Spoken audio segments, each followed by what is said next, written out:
Kita perlu garis bawahi dulu dalam pembukaan ceramah kita beberapa hal. Yang pertama, saudaraku, Islam ini bukan agama baru, satu-satunya agama, dan akan terus cuman satu saja dari zaman Nabi Adam alaihissalam sampai hari kiamat nanti. Dari Allah hanya Islam, tidak ada agama yang lain. Islam ini diberikan predikat atau sebagai status kepada siapa saja yang beriman kepada Allah dan beriman kepada seluruh yang Allah suruh imani. Contoh misal, kita ambil waktu yang sangat dekat, Nabi Musa alaihissalam. Nabi Musa alaihissalam di zaman beliau lagi berdakwah, siapapun yang beriman pada risalah beliau dan beriman kepada Allah, tentunya beriman kepada Allah dan risalah beliau dan beriman kepada seluruh yang disuruh imani, termasuk nabi-nabi sebelum dan sesudah, sebelum yang sudah meninggal dan sesudah yang akan datang, Isa, Ayub, Yunus, kemudian juga masuk diantaranya adalah Nabi Muhammad SAW, maka dikatakan orang itu muslim, dan kalau dia meninggal dunia maka akan masuk surga. Begitu pula pada saat Nabi Isa alaihissalam datang, semua yang beriman pada Allah di zaman itu beriman kepada risalah Nabi Isa alaihissalam, kemudian juga beriman kepada semua yang diperintahkan dalam syariat Nabi Isa untuk diimani, nabi-nabi sebelum dan nabi-nabi sesudah Nabi Isa. Di sini masuk Nabi Muhammad SAW, maka dikatakan muslim. Orang-orang ini dikatakan muslim, meninggal masuk surga. Dan nanti pada hari kiamat bukan kita sendiri yang masuk surga. Semua orang yang sudah beriman kepada Allah sebelum kita, pada masa nabi-nabi mereka ada, dikatakan muslim. Ya. Makanya nanti akan ada dari umat-umat sebelum kita juga yang masuk surga bersama kita. Tapi pada masa nabi mereka ada. Perlu diperlengkap informasi ini Bapak Ibu sekalian. Kenapa kita yang mendapatkan predikat muslim? Kenapa sekarang pengikut Nabi Isa yang dikatakan Nasrani, pengikut Nabi Musa yang dikatakan Yahudi, tidak dikatakan muslim lagi? Karena muslim tadi definisinya adalah semua orang atau siapa saja orang yang beriman kepada Allah secara totalitas, sehingga apapun yang Allah suruh imani, termasuk risalah para nabi-nabi, kitab-kitab yang diturunkan, semua lengkap, baru dapat predikat muslim. Sekarang kita semua hadir di masjid sini dan semua yang syahadat di muka bumi ini, semuanya jelas. Kalau kita mengimani Allah sebagai Tuhan dan kita imani semua nabi-nabi. Kalau ada satu orang di antara kita di sini yang hadir mengatakan Isa bukan nabi, muslim atau kafir? Hah? Kafir. Kalau ada di antara Anda yang mengatakan Isa bukan nabi, itu kafir. Satu saja nabi kita nolak, maka namanya kafir. Makanya rukun iman kita adalah iman kepada Allah, iman kepada malaikat, iman kepada kitab-kitab, iman kepada rasul-rasul. Dan Allah mengatakan di akhir Al-Baqarah, A'udzubillahi minasyaitonirrajim, la nufarriqu baina ahadin mir rusuli. Kami tidak akan beda-bedakan.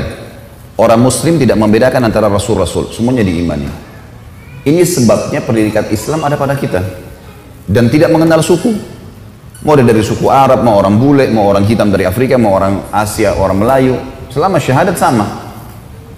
Sholatnya sama, puasanya sama, hajinya sama, yang haram semua sama. Babi haram di Indonesia, haram juga di Amerika, haram juga di negeri Arab, haram juga di Afrika. Sholat 5 waktu, semua sama. Kita ke Afrika, azan duhur sama dengan sholat duhur di Indonesia. Wudunya sama, hadap kiblat sama, syarat-syaratnya semua sama. Tutup aurat, hadap kiblat, 4 rakaat, semua sama.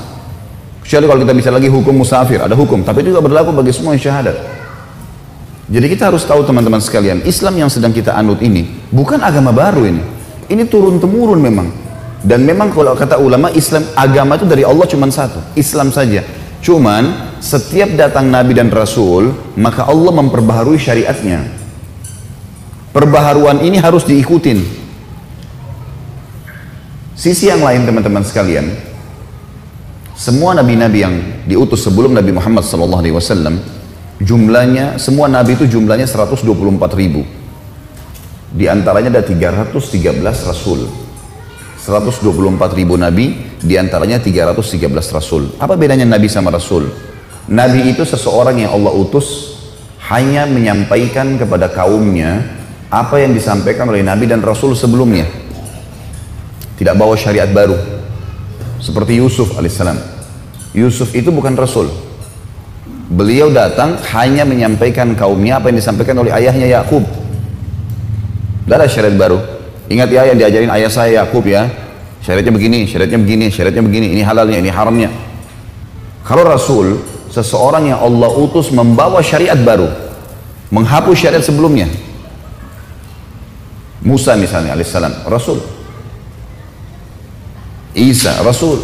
Muhammad, Rasul alaihissalam. Cuma bedanya, Nabi-Nabi dan Rasul sebelum Nabi Muhammad SAW itu diutus khusus untuk kaumnya saja. Beda dengan Nabi Muhammad SAW karena diutus untuk seluruh alam semesta. Jadi sebelum Nabi Muhammad SAW, teman-teman sekalian, para Nabi dan Rasul bisa hidup sezaman tapi beda lokasi. Dan setiap kaum di lokasi tertentu yang sudah ada nabinya, udah cukup imani itu saja. Maksudnya jalankan syariat itu. Contoh misal, Nabi Musa alaihissalam itu sezaman dengan Nabi Shu'aib. Shu'aib mertuanya beliau di negeri Madian. Lokasi dakwahnya Nabi Shu'aib, Madian. Lokasi dakwahnya Nabi Musa, Afrika, Mesir. Masing-masing di lokasi dakwahnya. Nabi Musa sezaman juga, di zaman yang sama ada Nabi Khidir di wilayah Asianya Turki. Orang-orang di wilayah Turki ini cukup imani Nabi Khidir. Maksudnya menjalankan syariat Nabi Khidir. Yang di Afrika syariat Nabi Musa, yang di Madian syariat Nabi Shu'aib.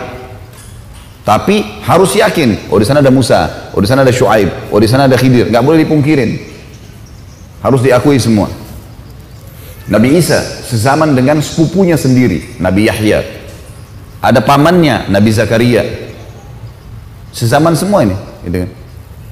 Nabi Ayub, Nabi Yunus, Nabi Zalkifl. Nabi-nabi ini banyak yang sezaman. Tapi lokasi dakwanya berbeda-beda. Karena memang sebelum Nabi Muhammad SAW itu semua di lokasi masing-masing. Tapi tidak perlu misalnya orang Bali datang ke Jakarta. Udah di sana ada Nabi, sini ada Nabi. Ini contoh saja. Jadi lokasi dakwanya masing-masing. Tapi harus yakin, oh Nabi yang di sana benar. Karena Nabi kita nyampein gitu. Jelas sampai sini ya. Nah, Nabi Muhammad SAW satu-satunya Nabi yang diutus untuk seluruh alam semesta. Udah nggak ada lagi Nabi yang sezaman dengan beliau. Makanya beliau mengatakan dalam sebuah hadis, sesungguhnya Nabi-Nabi dan Rasul sebelumku diutus khusus untuk kaumnya. Maka mereka bisa sezaman. Dan aku diutus untuk seluruh alam semesta. Perlu kita garis bawahi teman-teman sekalian, makna daripada kalimat ini, apa yang saya jelaskan tadi, berarti orang-orang Nasrani tidak punya kewajiban, bahkan tidak benar kalau mereka datang mendakwakan Nasrani ke Indonesia. Kenapa? Karena Nabi Isa khusus untuk Bani Israel. Nabi Isa itu khusus untuk Bani Israel. Bani Israel nama keturunan ya. Bani artinya keturunan, Israel itu nama lainnya Nabi Yakub. Nabi Ibrahim punya dua orang istri, Sarah dan Hajar. Dari Sarah ada anaknya Ishak. Dari Hajar ada anaknya Ismail, kan gitu. Dari Ishak ini ada anak lagi namanya Yakub. Ini nabi semua nih. Allah nobatkan jadi nabi. Yakub ini nama lainnya Israel. Kalau dikatakan Bani Israel berarti keturunannya Nabi Yakub. Datang setelahnya Yusuf, datang setelahnya Musa, Daud, Sulaiman, Isa, Zakaria, Yahya, Zalkifl, semua tadi ini namanya nabi-nabi Bani Israel. Lokasi dakwah mereka cuma untuk Bani Israel. Enggak yang lainnya. Karena setiap wilayah ada sendiri utusan-utusannya gitu. Bukan mustahil, kita tidak tahu. Mungkin dulu di Indonesia pernah ada dikirim Nabi, kita tidak tahu. Sebab kita sebagai pengikut Nabi Muhammad SAW disuruh imani setelah datang Nabi terakhir ini 25 Nabi dan Rasul saja yang disebutkan namanya. Yang tidak disebutkan namanya udah nggak perlu kita tahu. Cuma kita imani.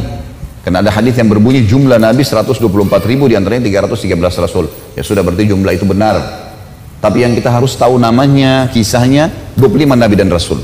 Dari Adam, Idris, Nuh, Saleh, Shu'aib, Hud dan seterusnya sampai Nabi Muhammad SAW, ini yang kita wajib tahu. Sampai sini jelas ya. Jadi agama itu cuma satu Bapak Ibu sekalian. Islam tidak pernah berubah dari pertama sampai hari kiamat. Makanya makna firman Allah, Inna dina indallahil Islam, agama di sisi Allah hanya Islam. Memang cuma satu Islam itu. Salah satu profesor Yahudi di Israel sekarang, dia ungkapkan dengan fair akhirnya. Dia mengatakan, kalau Islam itu agama yang paling benar. Karena memang tidak ada agama lain. Sama semua itu. Karena mereka juga tahu Musa mewasiatkan nanti ada datang setelah saya loh namanya Isa. Isa mewasiatkan akan datang setelah saya namanya Muhammad. Memang saling mewasiatkan nabi-nabi. Dan kalau mereka betul-betul kembali ke literatur yang benar, maka mereka pasti akan masuk Islam. Tidak ada orang Nasrani yang benar-benar mempelajari Injil, benar-benar mencari kebenaran kecuali dapat hidayah tuh. Pasti masuk Islam. Karena memang mereka tahu ini lanjutannya memang. Tidak bisa dipisahin satu sama yang lain. Cukup saja konsep, kalau teman-teman ahli kitab Yahudi Nasrani ini faham, kalau kita umat Islam ini mengakui Nabi mereka, ya kan? Mengakui kitab yang pernah turun pada mereka, kita harus yakin rukun iman kita, pernah ada Taurat, pernah ada Injil, pernah ada Zabur, gitu kan? Harus, ini rukun iman. Kalau kita batalkan ini, batal keimanan kita nih. Harus kita yakini. Tapi nggak lagi dibaca, nggak lagi diterapkan hukumnya, karena setiap turun kitab baru menghapus kitab sebelumnya. Datangnya Injil menghapus Taurat. Kenapa orang-orang Nasrani sekarang teman-teman sekali mengkafirkan orang-orang Yahudi? Padahal nabinya sama-sama Bani Israel. Karena Yahudi tidak mau beriman pada risalah Nabi Isa. Bahkan yang berusaha mensalib Nabi Isa itu orang-orang Yahudi. Karena mereka mengatakan tidak ada nabi terakhir Musa. Tidak boleh lagi nabi setelah Musa. Nggak bisa. Musa sendiri mengatakan akan datang nabi setelah saya. Makanya Bani Israel yang mengikuti kemurnian ajaran Nabi Musa, mereka yakin waktu Isa datang, oh iya ini juga utusan Allah, sama. Karena sudah disampaikan nama Musa. Maka Nasrani pada saat itu memerangi Yahudi. Nah, dianggap kafir. Kenapa nggak iman misalnya Nabi Isa? Begitu pula sekarang kalau kita memerangi orang-orang yang lain ini. Yahudi kah, Nasrani kah, orang penyembah berhala kah? Kenapa? Karena kita tahu memang agama cuma ini. Yang benar cuma ini. Dan kita harus nyebarin kepada seluruh orang. Ini konsep dasar dulu pemahaman tentang apa itu Islam. Jadi ini bukan agama baru, tapi setiap nabi dan rasul yang diutus membawa syariat melengkapi yang lainnya.